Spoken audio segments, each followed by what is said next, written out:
Hi, everybody. My name is Greg Katz, and welcome to WeAreSC.com's Inside the Trojans Huddle, where we tell it like it is.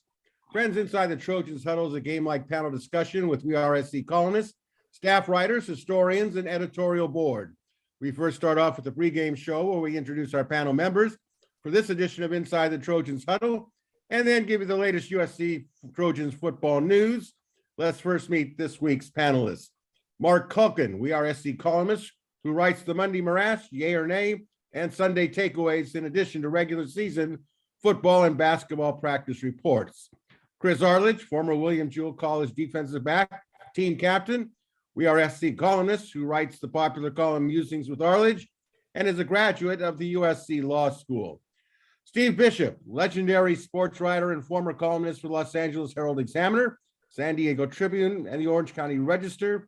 Steve has also authored several books, including the well-received Fight On, The Colorful History of USC Football, and Always Compete, a reflection on the Pete Carroll USC era. A member of the USC Athletic Hall of Fame and a graduate of USC, Steve is a periodic contributor to WeAreSC.com. And Greg Katz, that's me, your moderator and producer of Inside the Trojans Huddle, and a weekly WeAreSC columnist who writes the obvious and not so obvious IMHO Sunday, and an active member of the Football Writers Association of America. Before we kick off this edition of Inside the Trojans Huddle, here is the latest USC football news as of today's taping on Monday afternoon. The big story, and that's an understatement, is that both USC and UCLA will be leaving the Pac-12 conference and joining the Big Ten conference as early as 2024. More discussion analysis on this in the Huddle's first quarter. On Monday, the Trojans were waiting for the announcement of Micah Benuelos, a 6'3", 285-pound offensive guard center from Burien, Washington, and Kennedy Cathedral High School. Benuelos was considering the Trojans, Washington, and Oregon. However, Benuelos on Monday afternoon decided to delay his announcement until July 15th. Also on Monday, highly acclaimed class of 2023 five-star offensive lineman Francis Mauigoa from IMG Academy in Bradenton, Florida, announced a commitment to the University of Miami Hurricanes. Mauigoa was also considering USC, Tennessee, Alabama, Florida, and Hawaii. And also late Monday, class of 2023 USC corner target Micah Teese from Tulsa, Oklahoma, was deciding whether he would be a Trojan. Teese, 5'11", 179 pounds from Booker T. Washington High, was choosing from among USC, Notre Dame, Arkansas, and Oklahoma. Arkansas, however, was considered the favorite. And heralded USC true freshman safety Zion Branch suffered what appears to be a leg injury on the left side of his body during summer workouts last week. Trojans head coach Lincoln Riley confirmed a leg injury did take place, but also commented he was looking forward to Branch returning to the field in the future. And finally, friends, WeAreSC's Inside the Trojans Huddle greatly appreciates your viewer and listenership. We encourage those of you watching on sites like YouTube to click on the red subscriber and like buttons. Greatly appreciated, greatly valued, and it's all free. All right, it's the first quarter. Let's get down to it. Here it is. Panel, your overall thoughts and analysis on USC joining the Big Ten in 2024. Our leadoff hitter, as always, Marc Kulkin. What say you? Man, has USC started to count, or have they finished counting, their checkbook? Because this move is going to increase their war chest 3 times compared to what they were making. I've been talking about this for a couple of years now. This move was inevitable. I never thought I'd see USC leave the Pac-12 more than maybe other teams come to the Pac-12, but this is the direction of college football. It's going to look like the NFL, and you've got the TV networks generating these moves. So the Big Ten pulled away USC and UCLA. They pulled away an LA market. They didn't take USC and UCLA. They took a TV market that happens to have 2 significant brands.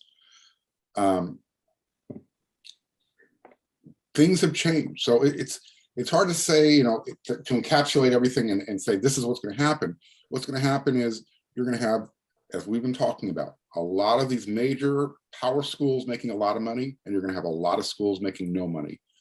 So the days of Oregon State and Washington State, they're probably going to have to drop down. You know, when I say drop down, join the Mountain West. They're no longer a part of the Power Five model anymore. So it's interesting to see what's happening. You've got recruits deciding where they want to play based on which school is playing in which conference, because now you're talking about having a national reach. USC no longer, again, you know, USC no longer has to play, you know, those schools that offer them no credibility. On a week-to-week basis, they can be playing anywhere from Ohio State, Stanford, Notre Dame, Michigan. I mean, that's a new dynamic. How it's going to affect recruiting. There's just so many different ways to go with this right now. It's great. It's fun. You know, it's changing, but at the same time, we can wave goodbye to college football as we know it. Well, it's Steve Bisheff, you have known college football for many, many decades. You have seen it, been there, done that. But have you ever seen anything like this? Did you think it was going to happen? Your thoughts on USC and UCLA going to the Big Ten? Well, like everyone else, I thought it was inevitable that down the road we're going to have two big super conferences, but I was caught flat-footed. I was shocked by the news of the Big Ten. I never imagined that. I may, like Mark said, maybe some teams coming to the Pac-12 and make it bigger, but I never imagined USC and UCLA going to the Big Ten. Maybe it's just me, but with all the switching of conferences and the NILs and the open portals now, it's starting to feel like much of the spontaneity and enthusiasm of college football is being replaced by a cold professionalism. We all know it's all dictated by money, but I always liked college football because of the contrast to the NFL, and now it's starting to feel more and more like college football is going to be what we watch, similar to what we watch every Sunday. And I find that sad. I'm going to miss the old Pac-12. I'm going to miss the Rose Bowl the way it used to be and still is sometimes. I'm going to miss a lot of things about it. I think straight up for USC side, I think people better realize that it's going to be a lot more difficult now to make the playoffs than it used to be. I mean, Lincoln Riley came here, and I don't care what he says about, you know, he's thrilled about this. He came here thinking that he was going to roll over to the Pac-10 and run right through the Pac-10 and then have an easy road to the playoffs. Well, it's not easy anymore. Not with the Pac, not going to the Big Ten. And I think, you know, there's going to be a lot of things. It's going to be more physical. The weather is going to be tough. You know, you're going to end up playing a lot of games in November, December, 20 degrees with rain and snow. It just doesn't sound a lot, you know, like USC, UCLA. Maybe once a year they would do that with Notre Dame, but once every other year. But now it's going to be a regular thing, and it's going to be a lot harder to run the table. Chris, you've been a strong supporter of SC moving on. I'll let you speak for yourself. So tell our listeners and viewers where you're coming from. USC football was at a fork in the road within the last couple of years, and the decision they had to make is whether they wanted to try to compete at the highest level or not. And it wasn't entirely clear which way they were going to go. I mean, if you had watched prior to the hiring of Lincoln Riley, if you had watched USC football and you'd watched them extend Clay Helton and apologize for Clay Helton and continue to put a guy who was arguably the worst coach in the conference in charge of the conference's flagship program, making substantially less money than the other programs with facilities that weren't as good as the other programs, it looked like USC didn't care about competing at the highest level anymore. So it wasn't clear which way they were going to go. They clearly decided, we want to do it. We still want to be a blue blood. We still want to compete at the highest level. They pay Lincoln Riley a fortune to bring him over here. Once they did that, the die was cast. You have no choice today. You're either a part of one of the two major conferences or you're an also-ran. Texas and OU threw in the towel a year before USC and UCLA did. And Texas and OU were in a stronger position than USC and UCLA. Not only are these two of the biggest brands in college football, but Texas, you're talking about arguably the richest brand in college football. And they decided they could not compete over the long term unless they made a run to the SEC. So once Texas and OU do that, what does the USC and UCLA have? Notre Dame is going to join the Big Ten. I don't know whether they're going to do it right now or whether they'll do it a couple of years from now. But think about that. Independence is a huge part of Notre Dame's identity, a much bigger part of Notre Dame's identity than being a part of the Pac-12 is to USC. And they're going to give that up because they don't have a choice if they want to compete at the highest level. Part of it is money. It's hard to compete with people who have 2-3 times the resources that you have. You're talking about facilities, recruiting budgets, staff. That's a huge problem. Second, it's visibility, because those programs are going to play the biggest games every year. They're going to be on TV. They're going to be talked about on ESPN. They're going to be talked about on game day. They're going to play in the big games. And USC, if they stay in the Pac-12, gets to play 9 a.m. games that nobody watches and nobody cares about. And at some point, the recruits simply stop going to the lesser conferences. They want to play in the big games against the best competition. These are all kids who think they're going to be All-Americans and play in the NFL, right? These 4- and 5-star recruits, that's what they think because they've always been the best guys on the field. They're not going to go to a second-rate conference. They're not going to do it. So once USC decided that they wanted to compete at the highest level, they had to do this. And that's why I've been advocating for this for quite some time. I will point out, though, that there is an upside, because some of the things that we've been complaining about, some of the things that Steve mentioned just a minute ago, you can fix those things if all the major powers are in one of these two conferences. Because the way you're going to do it is either through national legislation, and look, Congress is a disaster. I'm not sure we can count on them to get anything right. Or you're going to do it where the major programs, ones that have all the money, they make their football players employees and they sign a collective bargaining agreement. And through the collective bargaining agreement, you can set rules on free agency and NIL and other things, just like the NFL does, just like the NBA does. You can do that through a collective bargaining agreement and not run afoul of the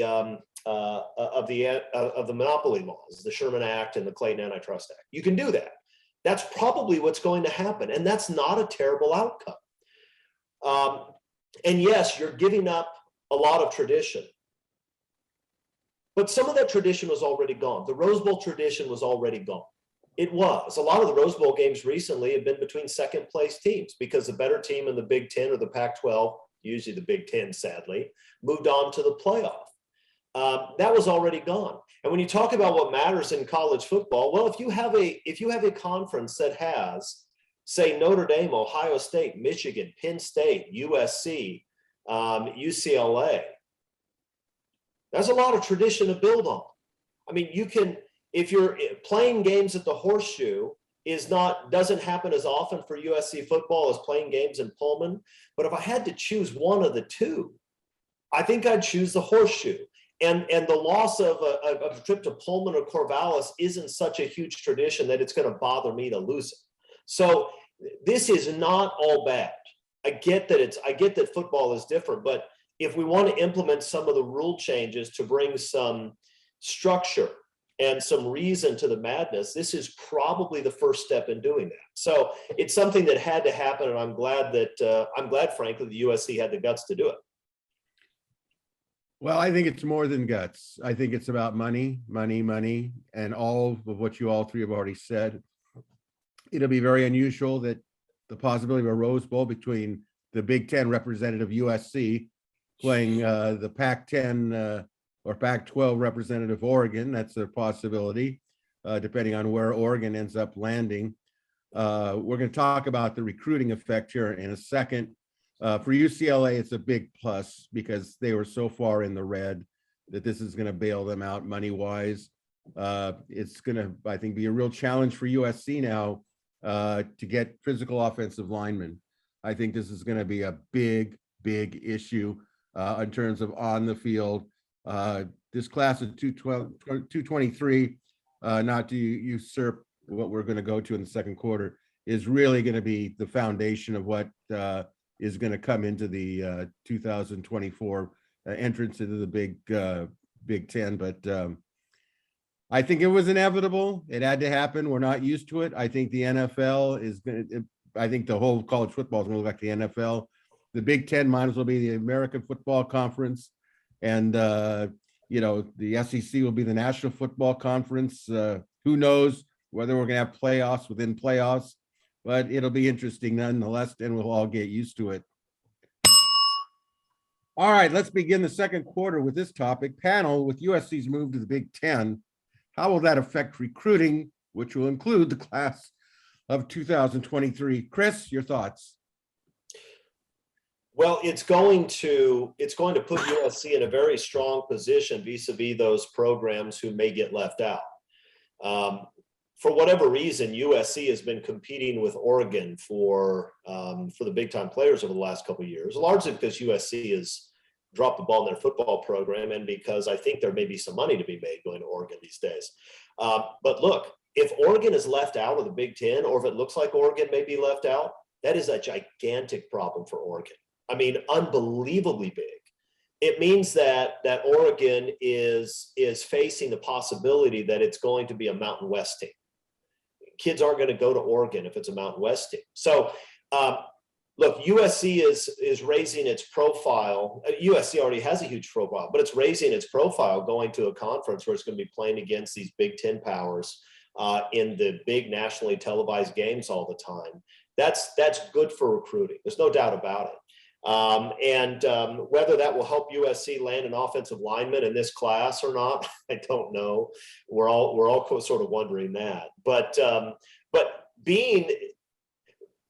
if you're in the conference where you can play with the big boys, if you're committed to doing that, if you have a tradition, if you have money, if you have an elite head coach, then you're going to be able to recruit over the long term.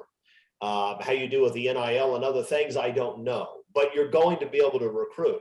If USC doesn't go to the Big Ten, then USC is going to, over the next few years, as the gap between the major conferences and the lesser conferences grows, USC would continue to struggle with recruiting. It would get worse and worse and worse. So this is a net plus for recruiting. There's no way around it. Mark, you follow recruiting quite strongly and have for a number of years. What's your take on the advantages or disadvantages of going to the Big Ten? Oh, I'm with Chris. It's definitely advantageous. It's hard to find any negatives in this. I mean, you know, had USC UCLA made this move years ago, and I say years ago, you know, less than 10, maybe you don't lose a Wyatt Davis out of your backyard going to Ohio State, because you can say, hey, we're playing Ohio State this year, and you don't have to go over there to play against USC. So in that regard, you know, USC has been struggling with those guys in the trenches. Now they can say, hey, we're playing in a conference where your position is valued. We need you right now. You don't have to necessarily leave home to go get that national exposure. You know, we were talking, this is kind of overlaps back in what we were talking to in the first quarter. This is huge. Another point that Chris brought up, you know, at the same time, if schools like Oregon and Washington can't make it into the Big Ten, this is a major dagger into their recruiting, because, you know, they were taking players away from USC because, you know, they might have had an offensive style that fit offensive linemen or defensive linemen better, and had a coach that, you know, coached that position. USC now has to sell the fact, hey, we're playing a bunch of teams that play like that. We need to fill our cupboards with you, and you don't have to go to Oregon anymore. You can come here. The bottom line, for these next 2 seasons until USC starts playing in the Big Ten, they have to win, because they're not going to compete with now the Miamis of the world, who seem to be buying offensive linemen before they even played their senior year of high school. This is going to be weird. So we're going to have to see how this plays out. It should be advantageous. There's no negatives that I can see. It's just a matter of, you know, how can USC transition from now until then, getting those types of players. Steve, what do you think? You've been down the pipe a number of times. How do you see this recruiting unfolding? I think overall it helps. You have to be realistic too, though. There'll be some kids who wouldn't have wanted to move back east and be away from, have their families never see them. Now they can go play in the Midwest or back east and know that they'll still be coming out here every few years and the family can come see them. So there's some of that, but I think overall it has to help that kids know they're going to be playing Ohio State and playing in the big house against Michigan, and it's pretty glamorous. I think it has to help, but it'll be very competitive. It won't be easy. Yeah, I don't think it's quite the gimme. I think the argument that's been eliminated now is that SC plays in a weaker conference, so that'll be eliminated. I think also it's a two-way street in recruiting. As Steve mentioned, players can be told you're going to come back at least once a year to play either SC or UCLA, possibly. So you'll always have a time for your parents to see you. They won't have to make the trip. I don't think it's a slam dunk because SC is going into the Big Ten, that they're going to get all these linemen. We saw that today, Monday, with Francis Maligoa going to Miami. We know that the NIL is playing a big money bag business right now, and how that changes, we'll see in the future. But you know what? It's going to make SC not use any excuses why they can't get offensive linemen. I think the argument was, well, we're trying to sell the Pac-12, and that's a real difficult sell. Now they're in the Big Ten. There is no, shall we say, situation where they can't promote competition. But it's still about recruiting players and getting them to come to SC. We all believe that SC is a great place to play ball, the heritage, everything, but they're still going to have to get out there. I think they've done a great job of recruiting thus far. I don't hold it against anything they've done if they lose players, but they're going to have to figure out, if it continues, what do they need to do? What's missing? Maybe it's the NIL. We'll find out, but it's all thumbs up here for recruiting for me. All right, it's halftime. Here's your question, panel. For USC fans in general, is the move to the Big Ten Conference a positive or a negative? Consider travel and all the things considered. What have you heard so far in terms of fan response? Steve, people you've talked to, are they excited about the move? Are they not excited? Are they ambivalent? What are they? I think a lot of people are still adjusting to it. I don't think, I think they have some mixed feelings. I think older fans who are set in their ways maybe are a little upset about it. They like it the way it was. They like that trip to the Bay Area every year. They enjoyed so much of what's happened in the past, especially when USC was winning. So I think some of them may be upset, but I think the younger generation is probably excited. They know about Ohio State. They know Michigan. They know it's a lot more big time football. So I think everyone will adjust, and I think we just have to let it play out and see what happens. I mean, if USC ends up being a middle of the road Big Ten team, then a lot of people are going to be disappointed. But if they're up there battling Ohio State, Michigan for the big pot every year, then I think everyone will be excited. Certainly, you're going to be much more eager to watch USC Michigan than you were USC Washington State. So there will be bigger games every week, and I think that'll be fun. Chris, what's the response you've heard both in Dallas and in your travels? Well, I mean, I think it's mixed, and Steve already hit on it. I mean, there are a lot of people who miss the way college football used to be, both with what amounts to free agency and pay for play, and now this change. But my question to those people is, okay, but what's the alternative? Those days are gone, whether you want them to be gone or not. And now you have a situation where you're going to have not only Notre Dame coming to the Coliseum every other year, but you're going to have regular visitations from Ohio State, Michigan, Penn State, Wisconsin, and that doesn't sound so terrible. Nor does it sound so terrible that we can watch road games at the Big House or the Shoe. I mean, and while it's true that the schedule is going to get more difficult, if things play out like I think they're going to, everybody's schedule is going to be more difficult. Ohio State just got a much tougher road too. Ohio State now has to get past USC and I think soon Notre Dame to win the Big Ten. And what's going to probably happen is you're going to have two conferences with 20 teams or so each, where you have multiple teams from each of those conferences going into a playoff. The days when you have to be 11-1 or 12-0 to get into the college football playoff, I think are going to be over soon. It's not going to make any sense when Ohio State has to get through Penn State, Michigan, USC, and Notre Dame to get through the league. When Alabama has to get through Auburn, LSU, and Texas and Oklahoma. I mean, it's going to be different, and that's okay. So I think that, I think most fans are probably excited. I think some fans are probably upset that the college football they love, the college football that I loved, is gone. But it's gone, and I would rather have this than the alternative, which is USC playing in the Big Sky or the Mountain West. Mark, you're a person that before you were doing some journalism work here, you used to travel all the time with the Trojans. You loved it. You did it for We Are SC now, covering road games. What is the general mood of the people that you talk with? Are they excited about it? Where's their heads at? Yeah, real quick before I talk about the fans' reaction, Steve mentioned it in the first quarter, and we're talking about it now. I think it's going to be actually easier to make the playoffs because Chris just brought it up. You don't need to be undefeated or one loss. Having 2 or maybe even 3 losses is going to be part of the norm now. So I actually think it'll be easier to make the playoffs coming from these larger super conferences because the perception is based on brand.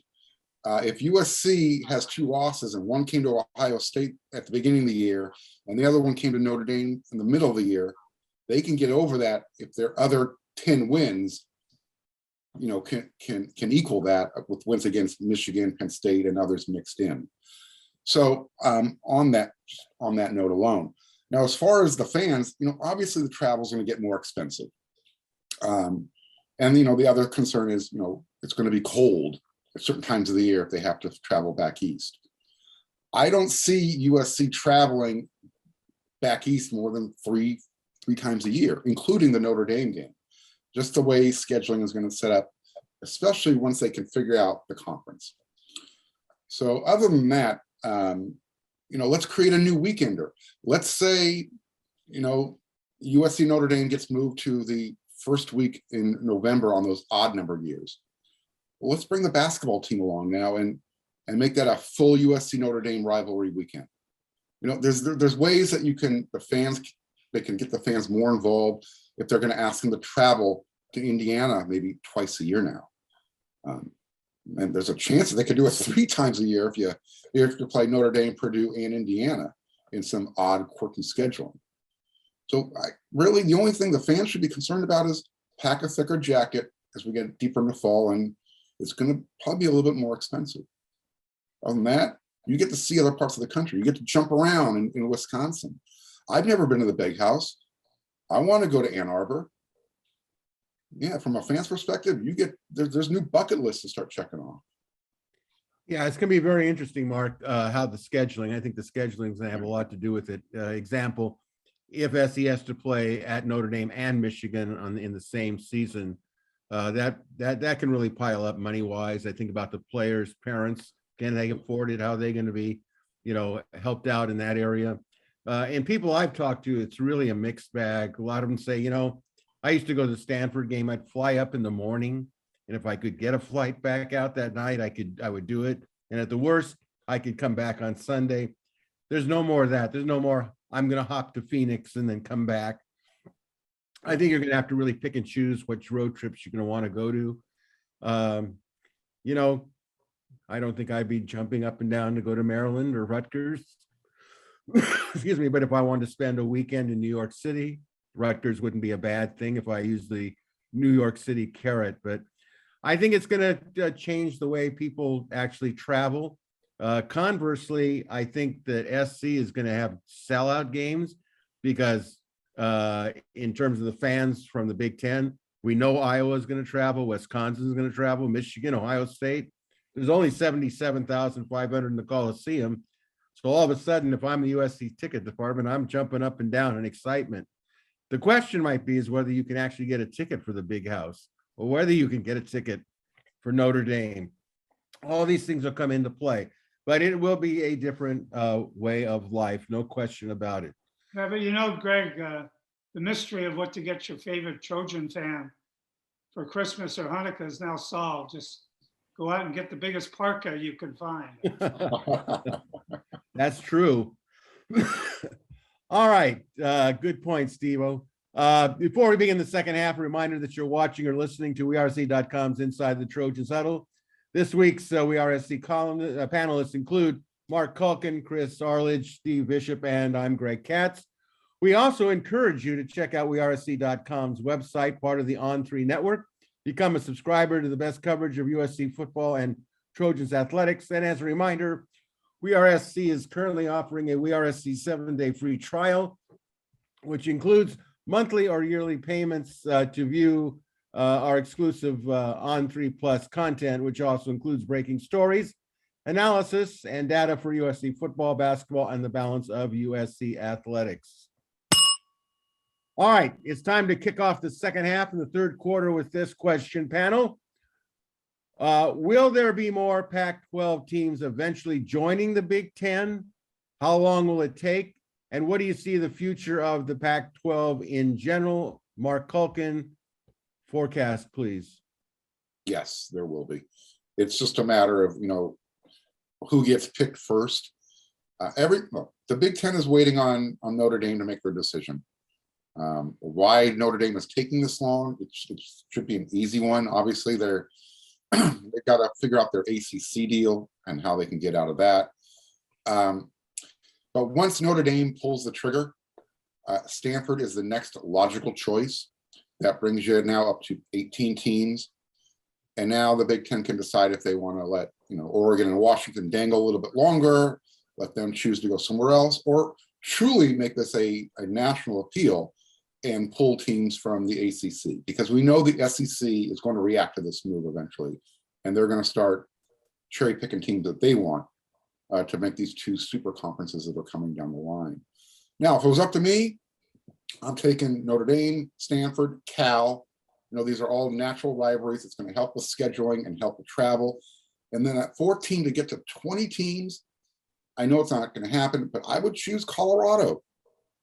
It builds that land bridge from LA to Boulder to Nebraska, now all the way across the Midwest to the East Coast. Colorado and Nebraska have a natural rivalry. They played the border war. They can re-energize that thing. So yeah, they will be taking more. It's a matter of who and from where. Again, I think it's going to be Notre Dame and Stanford, and then after that, who's going to be the next two? Okay, Steve, how about a forecast? What do you see? I don't think it's going to be that easy. I think Big Ten is sitting nice and pretty now. They're going to be sitting by their telephone waiting for some of these schools to start pleading with them to be considered, I think. They're in a good spot. They can wait and see how it all falls out and who they want. Obviously, those of us out here think it would be nice to have a couple other Pac-10 teams. Washington, Oregon are the two strongest now. Stanford has a lot going for it. I don't see Cal. I don't think Cal just hasn't been strong enough to be in there. But I'm looking at a perfect world, Steve. Yeah, right. And obviously you get the Bay market, which is a bigger market than the Seattle or the Portland market. So you wonder what happens, like if Stanford gets in and Cal doesn't, what happens to their big game? There's a lot of things to decide here, and I just don't think it's going to be easy. I'd like it to be, but I don't think it will be. And Cal will never get to the Rose Bowl as a Pac-12 representative. Poor guys. Chris, where are we headed with this thing? What's going to happen? Well, the Pac-12 is dead, just like the Big 12 is dead. Steve was talking about schools begging the Big Ten to get in. That's exactly right. Remember you would see those videos of Cubans who had built those homemade rafts and they were trying to get across shark infested waters to get to Florida. When you saw those videos, you didn't have to ask yourself, hey, what's the short-term future of Cuba look like? That's all you need to know. Oregon and Washington are building those homemade rafts. They're paddling their way to the Big Ten, hoping to get asylum. I don't know if they will or not. And I have a message for Oregon coming up in a few minutes, so I'm not going to talk too much about them. But the Pac-12 couldn't compete with the Big Ten and the SEC with USC and UCLA. The Big 12 couldn't compete with those conferences with Texas and Oklahoma. They have no chance otherwise. They are dead. It's over.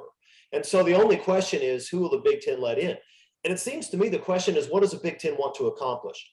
If it's a matter of inviting only those programs that can increase the pie enough financially that it makes sense to have them a part of it, then USC and UCLA makes sense, Notre Dame makes sense, and I'm not sure anybody else does. But if the Big Ten is looking at becoming one of two power conferences where you have every football program of note involved in one of the two, then maybe you need Washington and you need Oregon, just as the SEC is going to need Clemson, Florida State, Miami. So because if you do that, by the way, then it may not make the pie grow enough right now to justify it. But what it would allow you to do is it would allow those two teams to have their own playoff between the two of them and keep all the money. And then it might make sense.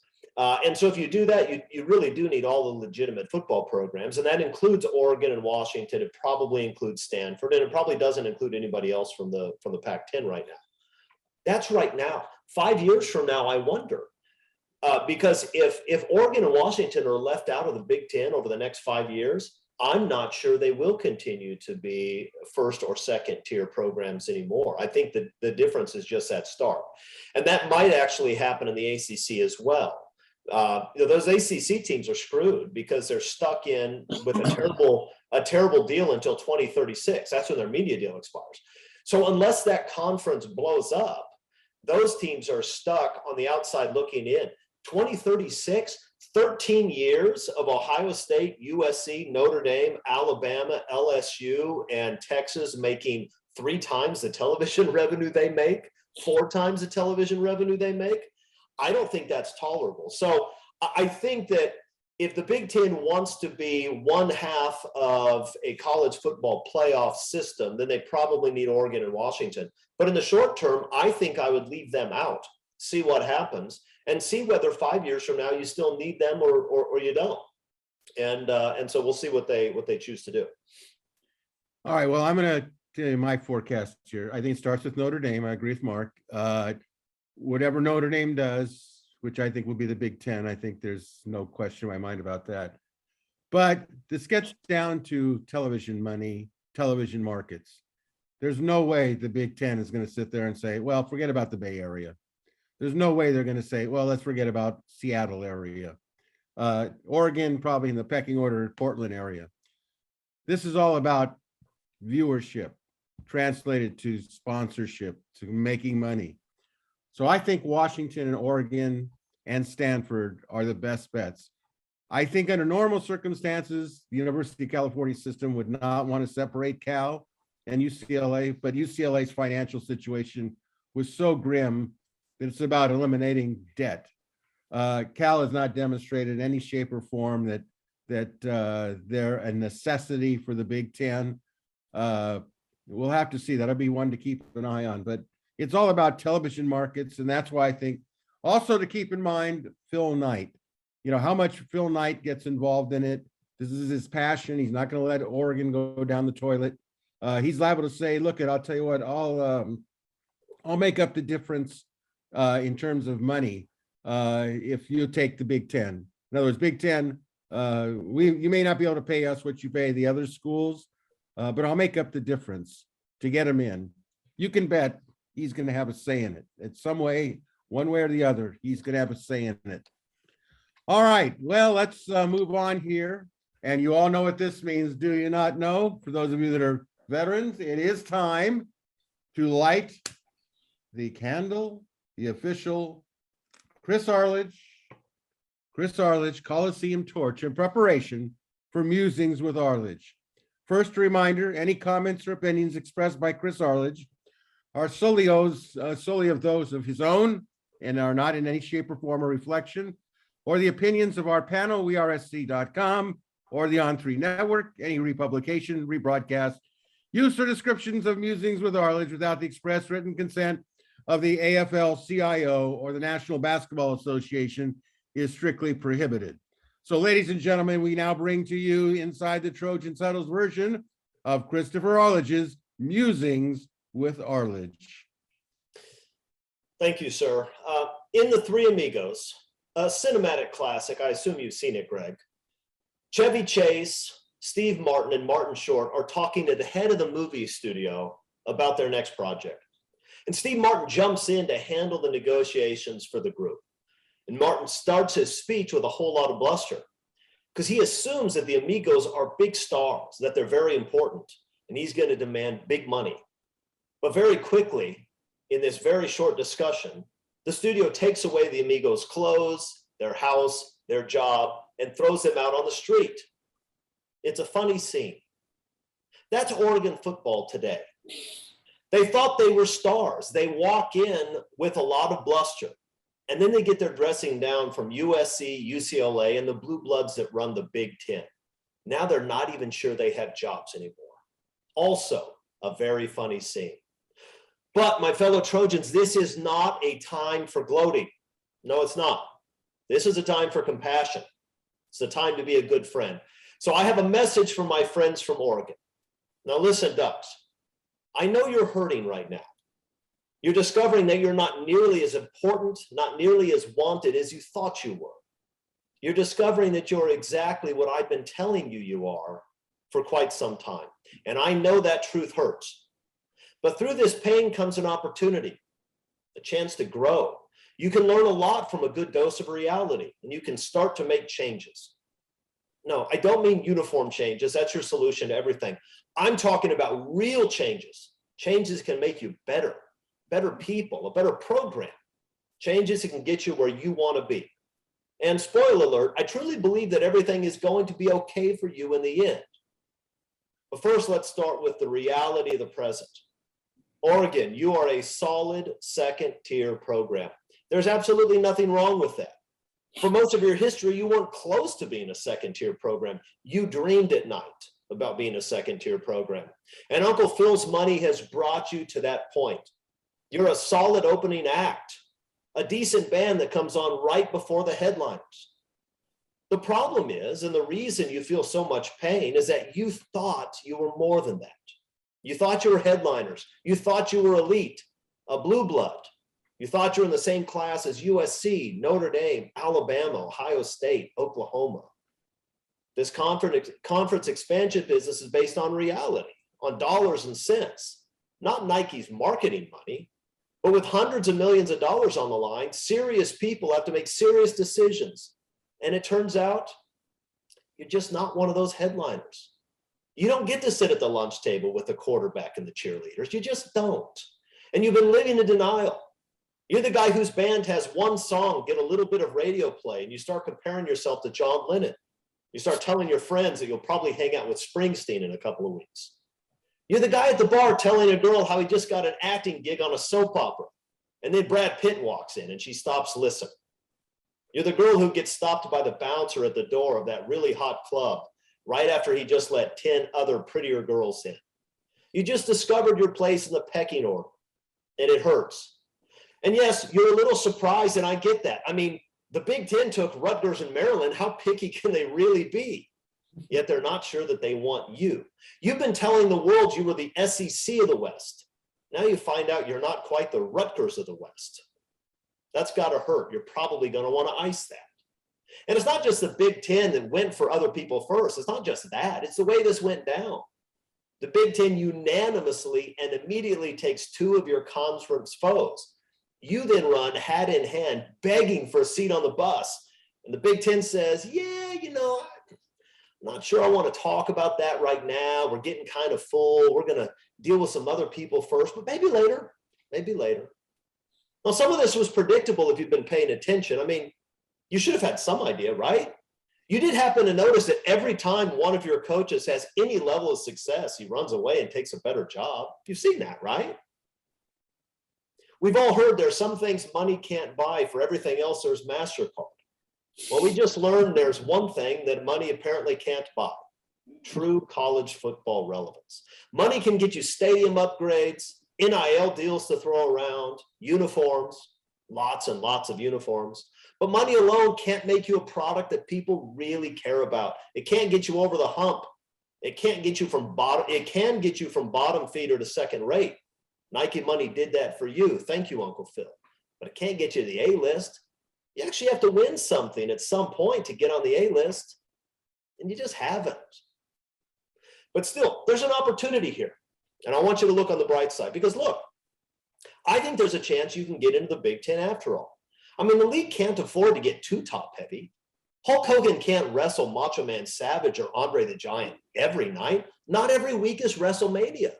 Sometimes on a Tuesday in Milwaukee, you need to throw Hulk in there against what they call a jobber, a no-name second-rate guy that's just there to lose. The Big Ten has some jobbers already: Illinois, Indiana, Northwestern. But now that the Big Ten is adding all of these major stars, all of this top shelf talent, they might be able to use another jobber or two. And Oregon, I think there's a good chance that you can be one of those jobbers. So I still think you guys might get a seat at the bus. No, you won't be sitting at the table with John and Paul, with Keith and Mick. You don't belong there. You'll be sitting at the table with the backup singers and a couple of roadies, but you'll be in the room. And that's what matters. And if you get in, and I think you will, maybe now, maybe in a few years, maybe you'll be a little more grateful, because you'll recognize just how close you came to playing San Diego State at 9 a.m. on Fox Sports 6.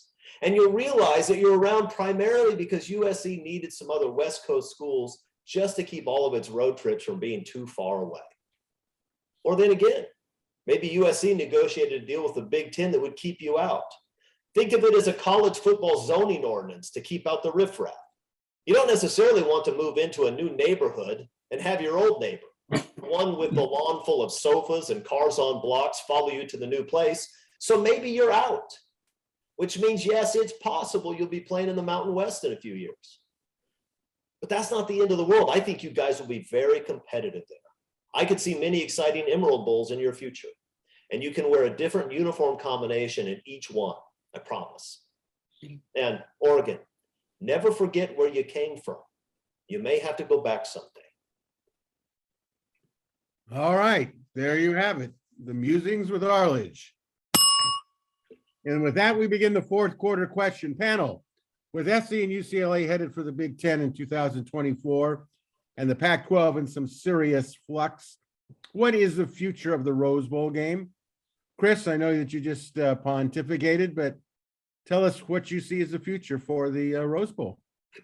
More of what it's become over the last few years. It's going to be an important part of whatever the college football playoff ends up being, which means you will have a lot of great Rose Bowl games, but you will not have the traditional best team in the Big Ten versus the best team in the Pac-12. But for the most part, that hasn't been the case for a while now, and that's just what it's going to have to be. And you know, that's for those who love tradition, and I'm one of them. That's a little bit sad. Truth is, the other bowl games have a similar problem. The Rose Bowl always had more tradition than the Orange Bowl and the Sugar Bowl, but those teams also had conference tie-ins that were very important to those regions and the programs that were trying to get in. And all of that's gone now. It's just once you go from the traditional bowls to a playoff, the traditional bowls lose their luster, and that's going to happen. Okay, losing their luster, Mark. Is the Rose Bowl going to lose their luster?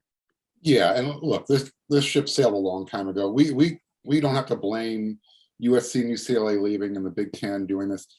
The Rose Bowl lost its luster when USC played Texas in that game.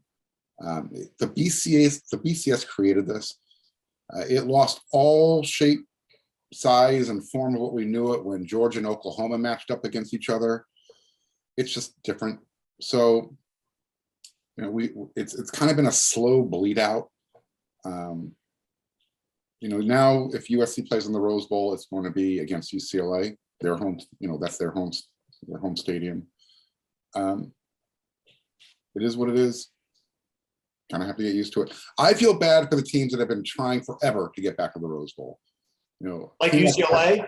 like UCLA, who sell their tickets to the Big Ten fans, or Cal, who, you know, still remembers President Eisenhower.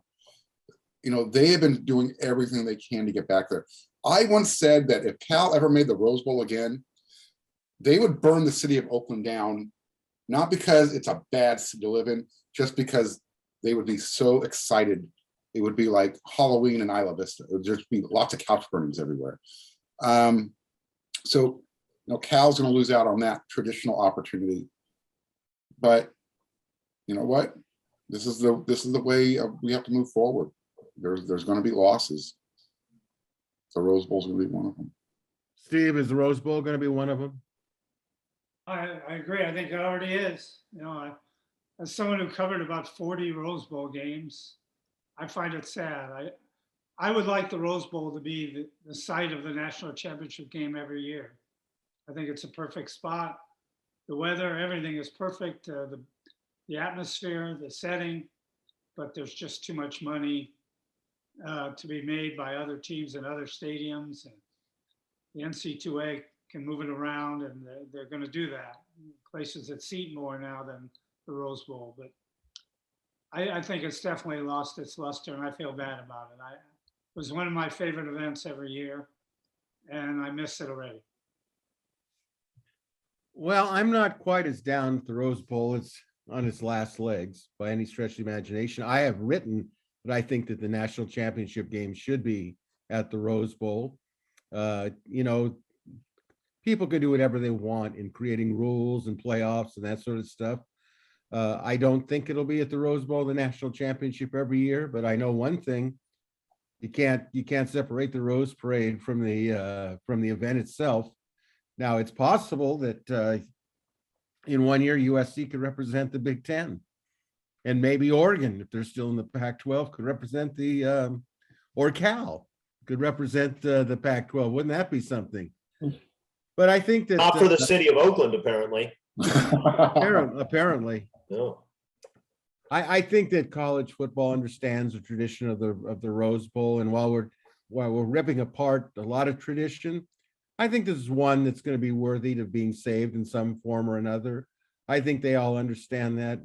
The Rose Bowl could even be a semifinal game in the pecking order. I do think they'll move the national championship game around like they do the NCAA basketball tournament. It'll be in dome stadiums and what have you. But I think it's worth saving. It's an uncomfortable situation right now for them, but the product is too big, too popular.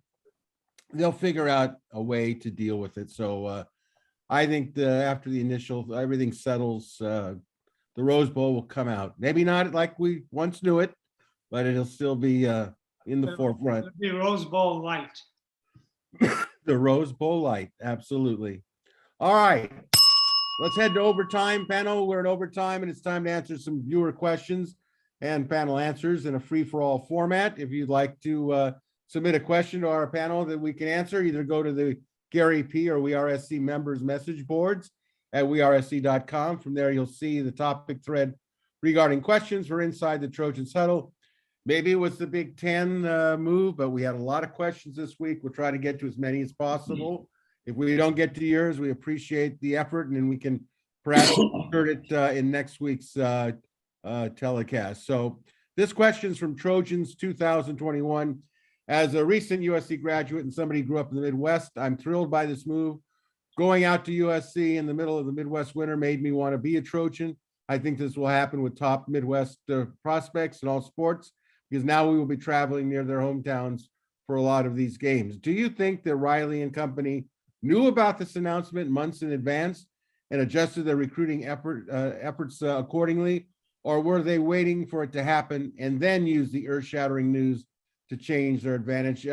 Maybe put it more in a tightened capsule. Did Riley and company know that this change was going to happen when Riley was negotiating for the job? What do you think, panel? Yeah, I do. You don't make that kind of transition without this type of thing being discussed at the highest levels. and let's be honest here, USC can't afford Lincoln Riley without this move being made in the background. So I think Lincoln knew about it. People who have been claiming, oh, he ran away from the SEC and ran to the Pac-12. In essence, he ran to the bigger picture. So no, he knew about this. This was all part of the grand scheme of things. Chris, did he know about it? Yeah, I'm not sure if he knew about it. I mean, I thought I saw John Wilmer say that he didn't, and Wilmer has better sources than I do. But at the same time, Lincoln Riley was at OU when OU decided it can't compete with the big boys without going to the SEC.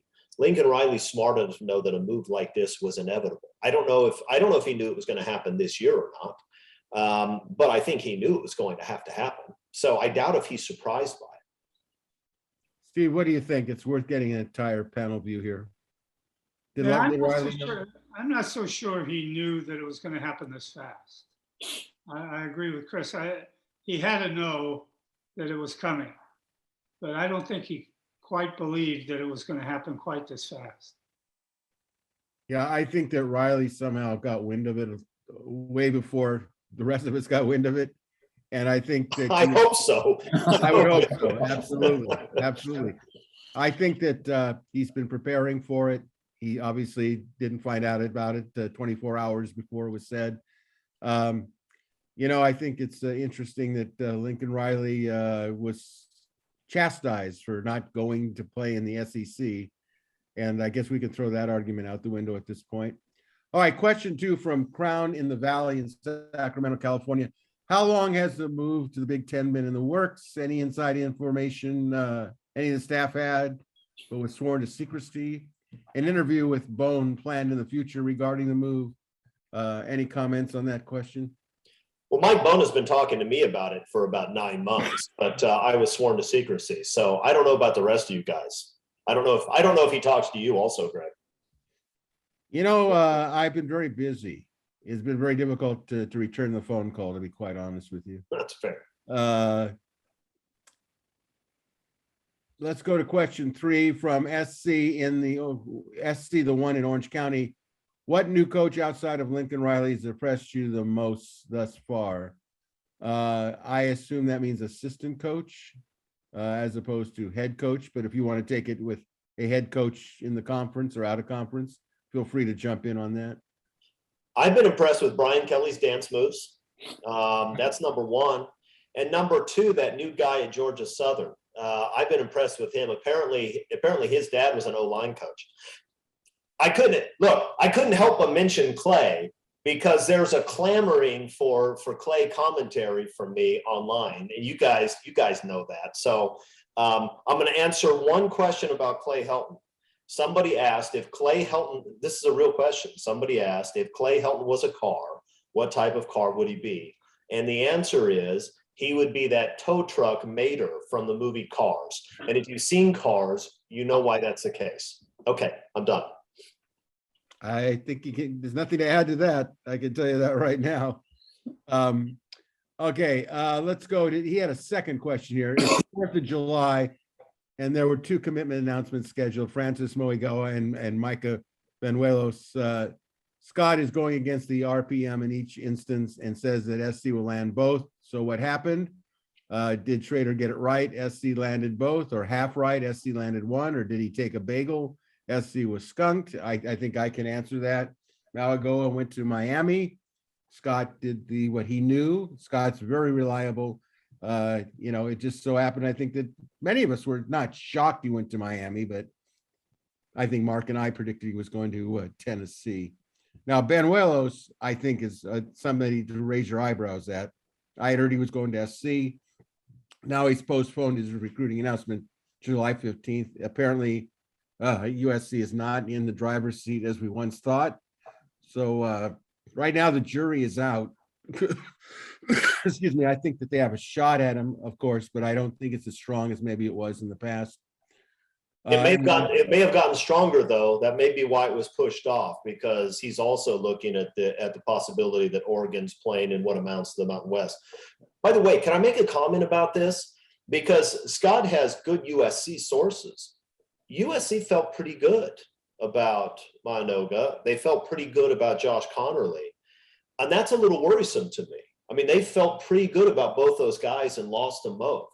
And it's not that the USC coaches aren't good recruiters, because they're fantastic, but recruiting has gotten immensely complicated recently with the NIL deals and the conference realignment. It's no longer checkers, it's chess. And even Nick Saban's having trouble figuring out how to deal with it, which is why he launched his tirade a month or so ago. So it's very complex now, and I wonder to what extent Lincoln Riley is looking at the game board, so to speak, and saying, I don't really know how good I am at making these predictions anymore. Look, this is what it's coming down to. And if people are watching recruiting, USC is really successful with the transfer portal. They've been really successful with skill position players. They're having trouble in the trenches, and they're getting beat for these recruits by programs, and I'm just going to say it, that are playing the NIL game a little differently than USC. USC is not in a position, at least right now, where they're going to position these high school players, these offensive linemen, defensive linemen, and say, hey, come on over, we'll set you and your family up before you play a down of football. Now, to Chris's point, they're going to have to change their game plan, because they're not offensive linemen, defensive linemen. They're one play away from having no more football career. As a quarterback, a receiver, you can recover and probably still play the game. You have a severe knee injury as an offensive lineman, good luck. So these guys are getting paid up front. It's a signing bonus. There's no other way to say it. And until USC is ready to play that game, the NCAA took John Ruiz aside for a reason. It wasn't to say, hi, how you doing? He has taken the Texas A&M model and he's put it on steroids. So yeah, you got to cap it somehow. Otherwise, USC is going to be on the short end of the stick when it comes to offensive linemen. They're going to have to they're going to recruit through the transfer portal. And that's a bad thing to be on the short end of when you're going in the Big Ten. Absolutely. They have to win now before they start playing there in August 24.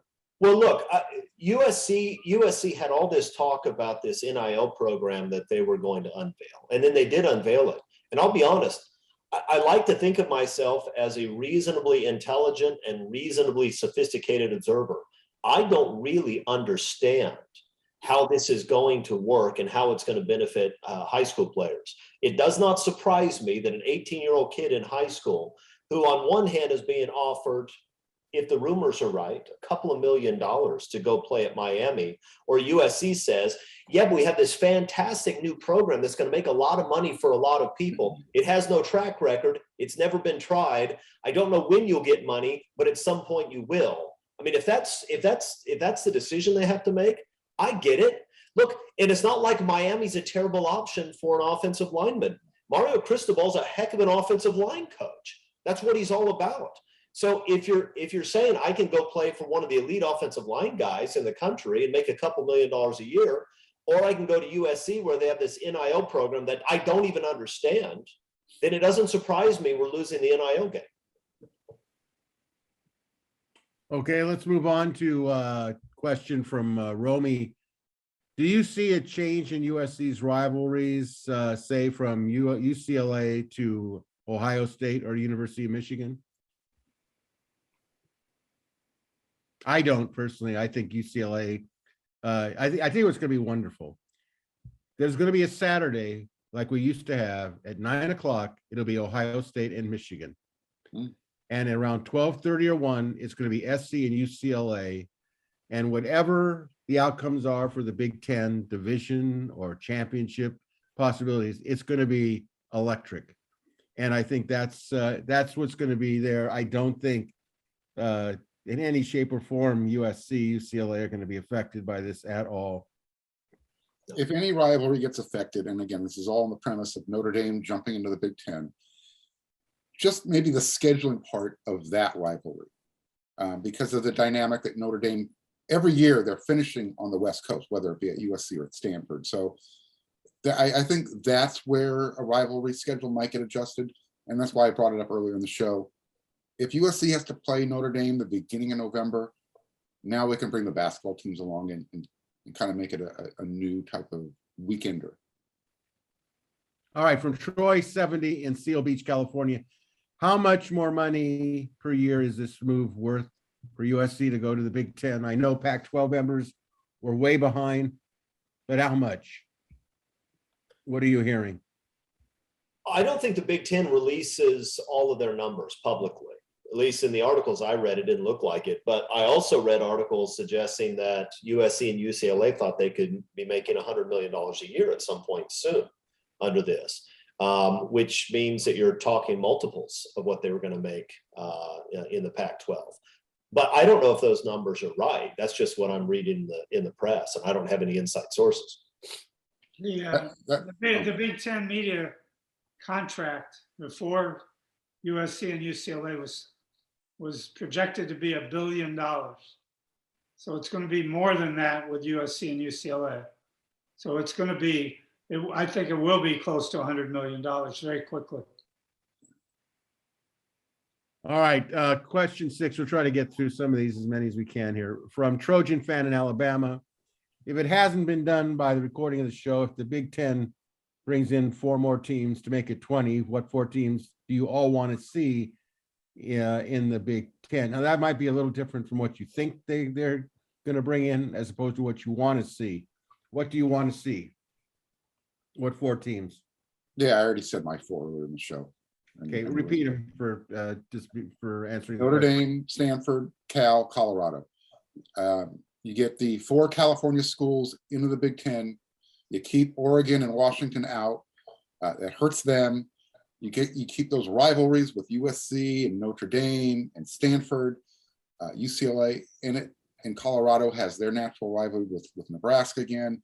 It reduces travel. Scheduling is going to be done in pods. It's not going to be done in divisions. So I think that's, if I was doing it, that's how I would want it. I will say Notre Dame, Washington, Oregon, and Stanford. I agree. Okay, 1 vote by the legendary Steve Bisheff. Chris? I would bring Stanford, Notre Dame and Stanford, and I don't think I'd take anybody else from the Pac-10. I think that they may be inclined to try to steal from the ACC if they can. I just don't know that it makes financial sense to bring in either Seattle or Oregon. I don't think that those television markets are big enough to split up what is $100 million per member pie. I don't think they had $100 million per year of value, in other words. All right, question 8 from Justice in Cleveland, Ohio. If conference expansion is all about money, is it possible the next phase of team realignments will be conference contraction? In other words, could we see the Big Ten eventually drop teams to maximize profitability? Thoughts?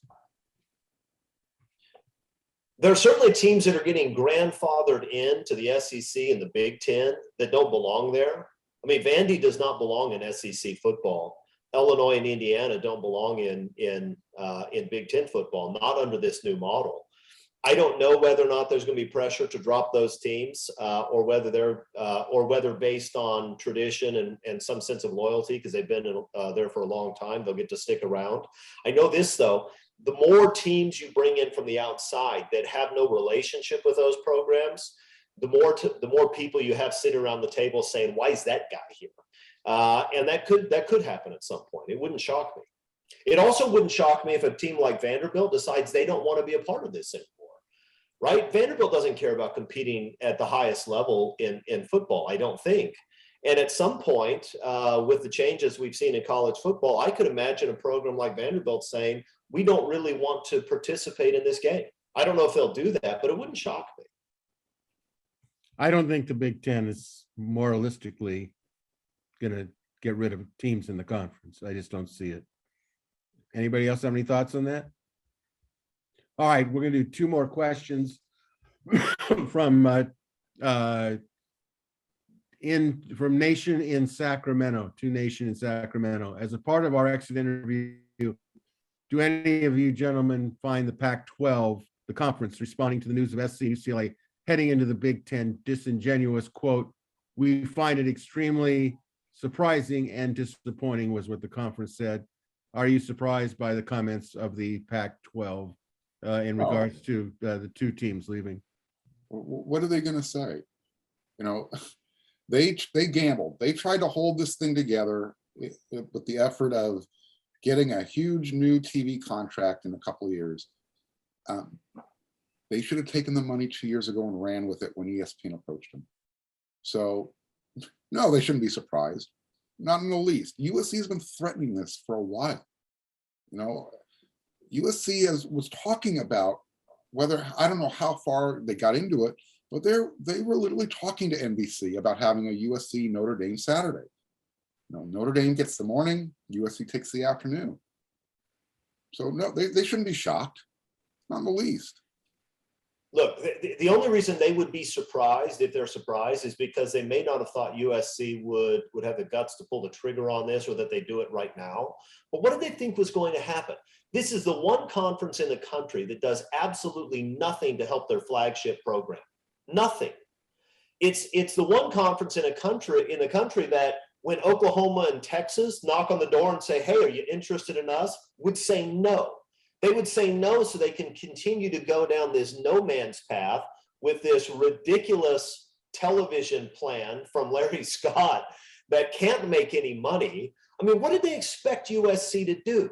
They expected them to hire Lincoln Riley, pay, if the rumors are true, $12 million a year to hire the best young coach in the country, so that they can what? Stick in a conference that makes a third of what everybody else makes and share equally with Washington State and Oregon State. Right. I mean, this statement from the Pac-12 is exactly what's wrong with the Pac-12. These people are inept, and they've been inept for years. And USC joined them in ineptitude for about a decade with Pat Hayden and Lynn Swan and Clay Helton and Steve Sarkisian, and we joined them in the clown car, and now USC has decided to get off, and they're surprised that USC doesn't want to sit in the Volkswagen with all the other guys with the really big shoes and the shiny red noses. It doesn't make any sense at all. Of course USC's gone, and that's why your conference is now dead, but it didn't have to be. It took a series of bad decisions, and it took years and years of you not doing anything to help your flagship program actually increase the pie for everybody for this to come about. Yeah. So no, it's embarrassing what they said, and it figures. USC didn't hire Lincoln Riley to save the Pac-12. USC hired Lincoln Riley to save USC. Period. Steve, you're nodding your head. Your thoughts? I agree. It's been an inept conference, no question, and I laughed at their comments. The only reason it could have been stronger. It was probably X-rated, their real feelings. They have to be seething about it, but that's because they never understood from the beginning. I'll just say they never believed it was going to happen. I think they understand why it happened. They just still didn't believe it was going to happen. Right. And that was a surprise. They actually did it. How many of us in our lives have we said, "I can't believe they actually did it," you know, about anything in life, and I just can't believe it happened. So well, in USC football, it's happened twice in the last 7 months now. That's right. Look what happens when you bring in outside ideas into USC. Things happen. They stop being incestual. They stop, promoting their ADs from their football team. They brought in a president that literally, came from somewhere else. I'll give kudos to Carol Folt for pulling this off. And I might add, some people are blaming Carol Folt for this demise. I don't agree with that at all. I think she was really doing what best that she could for that university. And kudos to her. She's taken a lot of heat, a lot of it deserved, but this was not one of them, in my opinion. All right, final question, and then we're all going to adjourn here. Have you heard, this is from USC Forever 65. Have you heard anything from former players about the move? What are their thoughts on leaving the Pac-12? Comments? Just what we're seeing. Matt Leinart, I think, has been the most vociferous about this so far. Has anybody else heard or seen anything? I've seen some things, and it's all been positive. I think the players, as players, say, look, we want SC to be elite. Whatever it takes to get there. We don't care about what conferences anymore. What was, and what will be, and we need to be in that upper echelon of competing for national championships, and they're all for it. I think that that's kind of the prevailing thoughts on it. Yeah, I think that's right. I think the players were embarrassed and angry by the state of the program over the last 10 years. And so when you hire Lincoln Riley, when you move to the Big Ten, when you make a commitment to being a championship program again, whether they get there or not, we don't know yet. But they've made that commitment. I think the players are excited about it. Okay, well, that's a wrap for this edition of Inside the Trojans Huddle. Big thank you this week's panel of the great Marc Kulkin, the great Chris Arledge, great Steve Bisheff, and a special big thank you to all of you watching or listening to Inside the Trojans Huddle. Until next Tuesday, this is your host, Greg Katz, reminding you all to fight on, everybody.